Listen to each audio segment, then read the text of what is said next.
Welcome back, guys. We're down here at Pro League. It's all tied up 1-1 between SBENU and KT. Zest just able to take a really sick PvP.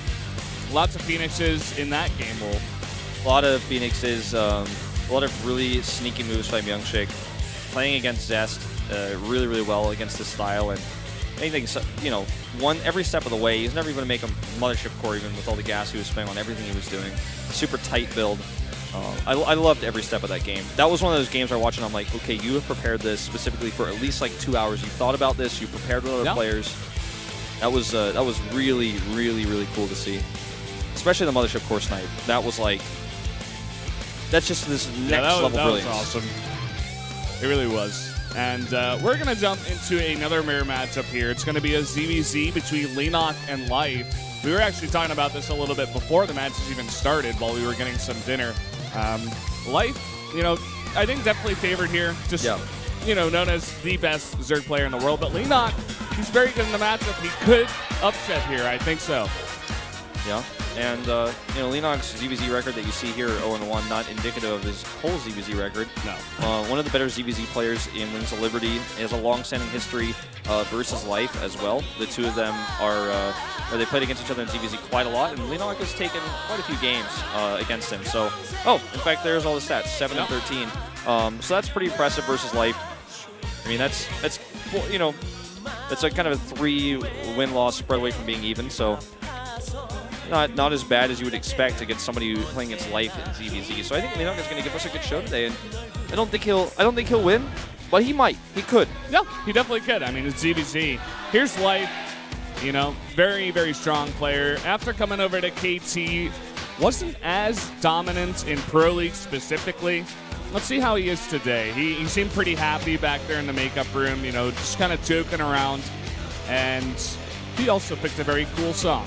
I love Muse. I like Muse too. I was singing some Muse karaoke. Oh yeah, in Tokyo. Had a lot of fun. I was singing Starlight, but I think the song was much better for a BGM for a player like Life. Oh yeah, Starlight's just a much better song to sing in karaoke. For sure, man. Life, you know, he's been playing so much aggressive ZVZ these days. I wonder what he's going to do up here against Leenock. The map is going to be Cactus Valley, though, a 4-player map. Let's see what he's going to do here. Yep, Cactus Valley, a really interesting map for ZVZ because it's pretty big. We're going to take a look at our predictions. Wow. Well, 6-0. I don't even know why we took a look at those. Too obvious, guys. Too obvious. But, you know, after the MC voted for Myungshik last time, you know, definitely, I was thinking maybe one person would go for Leenock, maybe Kanata or the MC. Too much safety with those stats on the line now, man. It means something. They really do. It's pretty cool. But anyway, guys, we're going to jump into game number 3 here. It's going to be Leenock versus Life on Cactus Valley.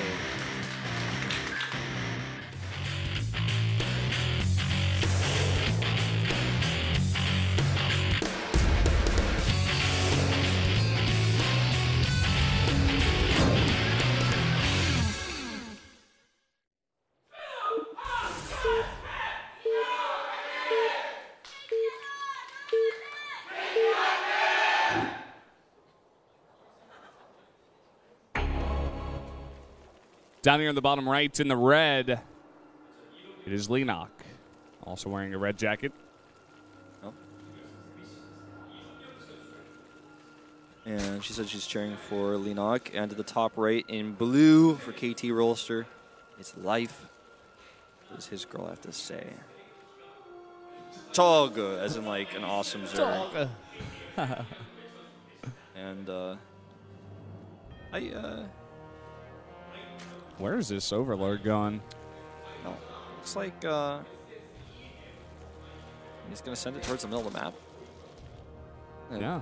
That's bit interesting. Okay, usually, it's because he's going for an early pool. So he wants to see if he can either intercept the other Overlord or get any sort of information about where that Overlord is, I guess, to hide information.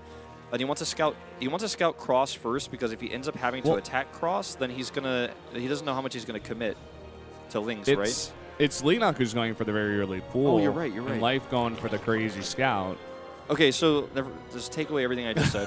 I always get confused when it's a mirror matchup and the top the player who's listed on the top is red. Yeah. And then on the bottom, there's blue, and that's always confusing. It's confusing.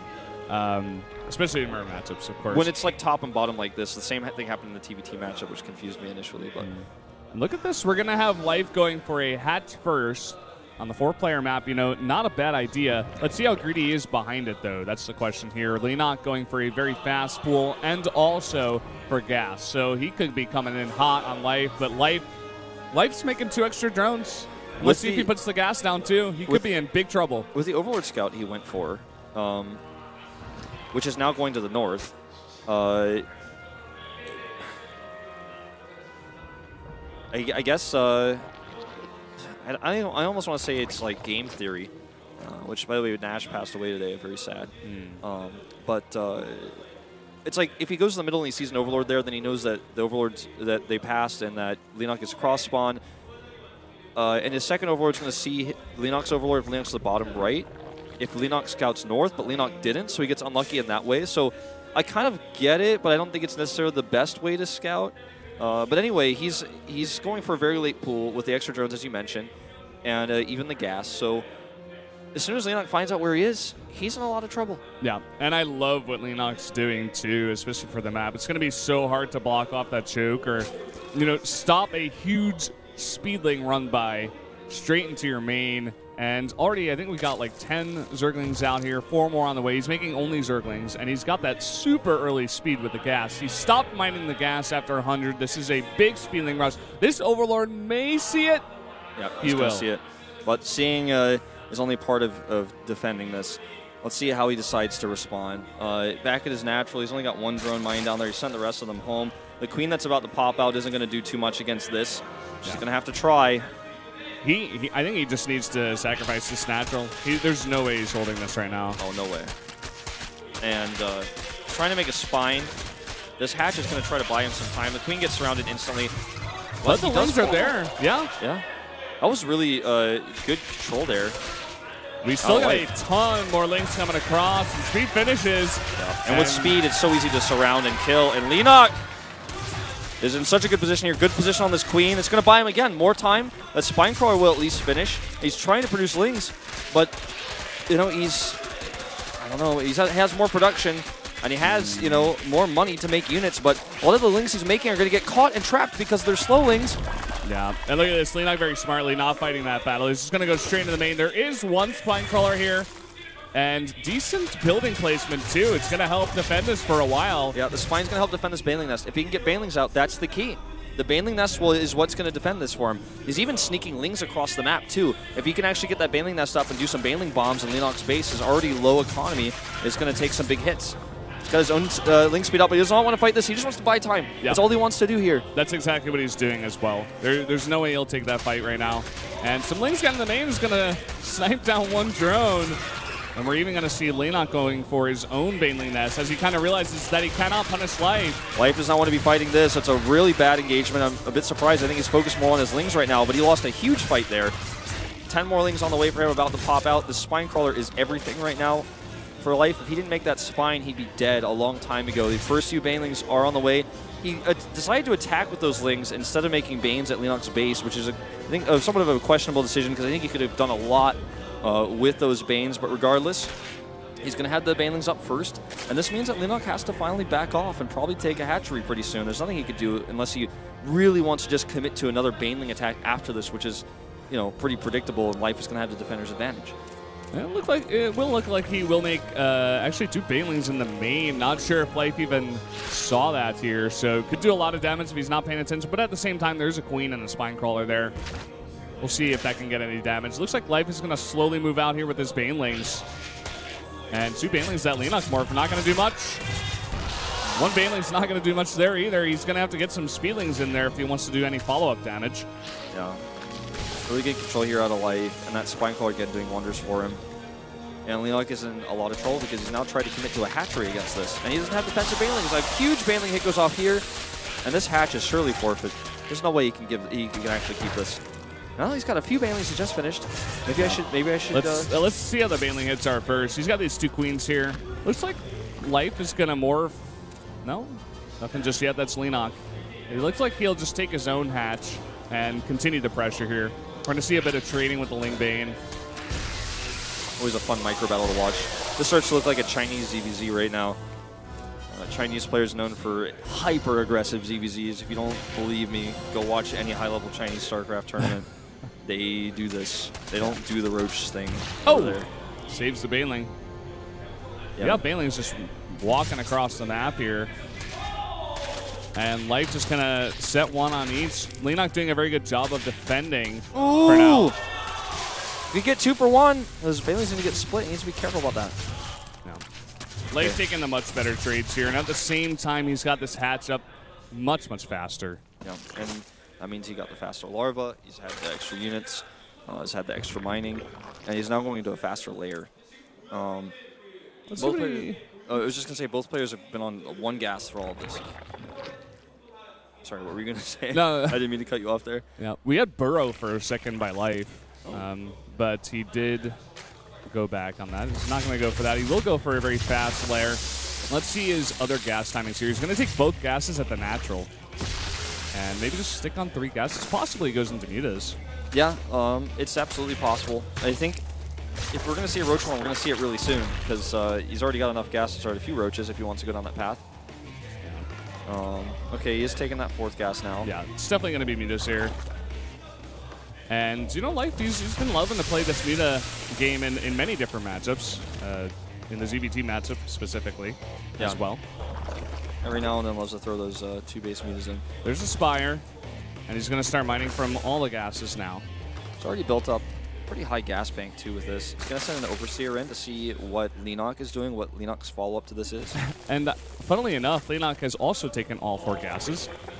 And his lair finishes up, and what is he going to go for? Well, if we have Muta versus Muta, man, it's going to be like 2013 all over again. Here we go. We got that Spire already on the way. Well, this is going to be what it is. Okay, so this is how ZVZ in the very beginning of Heart of the Swarm looked like, because Mutalists were given a bonus to regen and acceleration in this game. So before the Spore Crawler got buffed, this is what ZVZ looked like. This is what ZVZ looks like in StarCraft 1. It's just Ling Muta, and that's it. But in StarCraft 2, it gets a bit more complicated. You try to tech to Infestors. You can go to the Hydralisk route. The Hydralisk route is a good one, because obviously Hydralisks are strong ranged units and they do well against anything they end up fighting if you've got something to buffer for them. But they are weak to Banelings. Yeah, and both players having a Baneling nest. Very nice. Saves the drone at least. Yeah. But at the same time, Life is about to get his hatchery up there at the 3rd right now. So delaying that is just going to get Life further and further ahead. And he's got that Spire first as well. He's going to get 7 mutas out here. He's going to go for the armor here. If he gets a lot of damage done with these mutas, it's going to be virtually impossible for Leenock to catch up. You see the armor upgrade being researched on the mutas because it decreases that bounce damage. Almost makes it negligible when the mutalists fight each other. Because you're not really going to be fighting and trying to kill things quickly. Like, you're never going to be like, oh, I guess I have enough mutas now, I can fight the Spore Crawlers, because Spore Crawlers are really good against mutas. I think this is the first time Leenock's going to see the mutas coming out for Life, because Life did get an Overseer in there and did see the Spire, so he did know that Leenock was going for the Spire at least, but this may be the first time that Leenock sees it. And he hasn't pulled back any of his Overlords, whereas Life has. So Life going to be able to snipe out a lot of these guys. He's also got the gases up at his 3rd much faster. 3rd's not even done for Leenock right now. Life in a great position. Life even gooping the Spire, stopping those upgrades. Wow, that's really cool. I mean, he's really, really on top of everything here. He's figured this out. He knew this is the way this game was going to turn out. He pulled his Overlords back and scouted even Spire with his Overseer early on. So, I mean, he is just on point right now, and he's so ahead in every way. Every single Overlord that has to be replaced is a big deal, but this is really an issue of gas at this point. And as soon as he starts really hitting the gases of Leenock hard, Leenock's not going to be able to keep up. Oh, he's going to get a Mutalist here for free. That's really big. May even be able to snipe out this Queen and just get away for free, just getting free damage here. He's got so much more gas. He's going to get more and more mutas, more ahead of Leenock, and we already see that coming into effect. It's going to be 22-11 soon here, and Leenock has to make a decision. Do I commit to mutas when behind, or just try to defend and maybe make a tech switch on 3 base and just put up a bunch of Spore Crawlers? Yeah, I mean, at the same time, like, look at the supply. His Life has just done so much damage. He really has. I worry blow up the Spore Crawler, why not? I worry that Leenock is just somebody not going to be able to defend this. Yeah. The Spore Crawler is doing so much to help out here, but now that it's gone, I think this is just too much. The Mutas survive, taking out all the spores. GG, Life gonna take it. KT Rolster goes up 2-1 on the back of Life's 6 ZBZ. A very scary, tense early game. Very impressive that Life is able to defend that with the build that he chose. And look at this Life. Okay, hold that thought. Give your ticket back to Taiwan, Leenock. Whoa. Whoa. That's a shot under the belt if I ever saw one. Well, KT. Life, yeah, he looked very serious after winning that game, but then he goes for that celebration. Well, I think he knew that there's a lot of tension between these two teams, especially Life, specifically because of that group selection scenario. Yeah. And I don't know, I was really scared there for a moment, though, because Bomber is now the final player for SBENU, and he's looking really good now as well. And there's an absolute possibility the Bomber could beat Stats, and that would be a terrifying thing for KT to have to worry about. Some people did vote for Bomber here in the predictions. I won't spoil it yet. You guys will see it a little bit later on.